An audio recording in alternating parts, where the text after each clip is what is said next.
Nell'anniversario del 6° anno della creazione dell'ambulatorio di diabetologia, endocrinologia ed obesità pediatrica, si è svolto stamani presso l'ospedale San Giovanni di Dio un corso di formazione per pediatri ospedalieri di libera scelta, neonatologi, psicologi, infermieri professionisti e dietisti. All'interno del corso sono state illustrate le seguenti tematiche che riguardano le basse stature, l'ipotiroidismo congenito e altre malattie della tiroide, l'obesità, il deficit di vitamina D, l'ipocalcemia, i disturbi della pubertà, tutte patologie che interessano l'età pediatrica. Il corso di formazione è stato organizzato dal direttore di pediatria, il dottor Giuseppe Gramaglia, che ha esposto i dati relativi alla crescita dell'ambulatorio, portando a conoscenza della città e dei responsabili dell'AS quanto funzionale e ben accetto del territorio sia stato creato, rispondendo alle sensibilità e a un bisogno di salute dei bambini affetti da tali patologie croniche e delle loro famiglie. Io ho creato questa nuova situazione per quanto riguarda l'ambulatorio di diabetologia ed obesità, ma nel prossimo futuro vogliamo occuparci anche di ipotiroidismo e di basse stature, perché notavo la carenza nel nostro territorio di punti di riferimento che si occupassero di queste problematiche. Ho fatto un bilancio in questi 6 anni, dal 2013 al 2019, per quanto riguarda l'attività dell'ambulatorio di diabetologia e di obesità.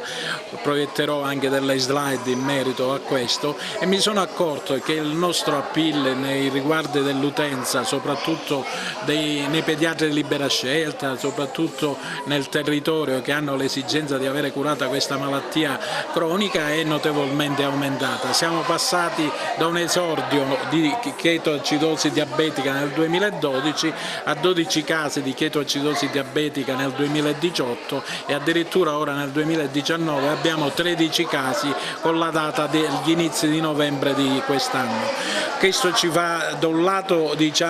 capire che abbiamo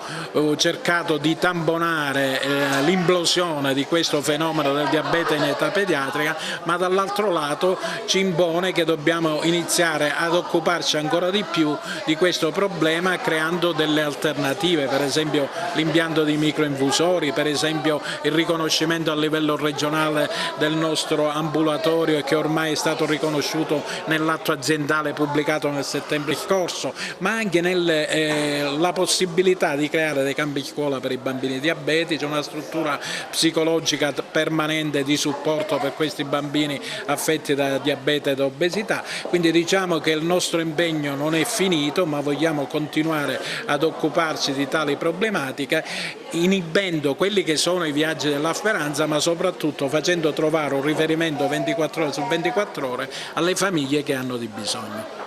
Il dottore Gramaglia mi ha gentilmente invitato a parlare di vitamina D, che è un ormone fondamentalmente che è molto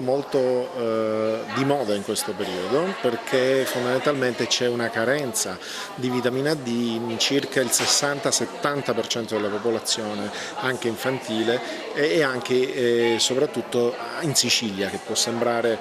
quasi un paradosso. La vitamina D è un ormone che ha alcuni effetti sia sulle ossa, ovviamente questo è chiaro, ma anche effetti diversi a livello di diversi organi e apparati, quindi si sa che interviene per quanto riguarda l'immunità, si sa che può avere un ruolo a volte per quanto riguarda le infezioni, può avere un ruolo anche la carenza, può essere a volte associata allo sviluppo di patologie anche oncologiche. E quindi avere e portare l'attenzione sui corretti livelli di vitamina D è fondamentale anche per migliorare la salute dei bambini.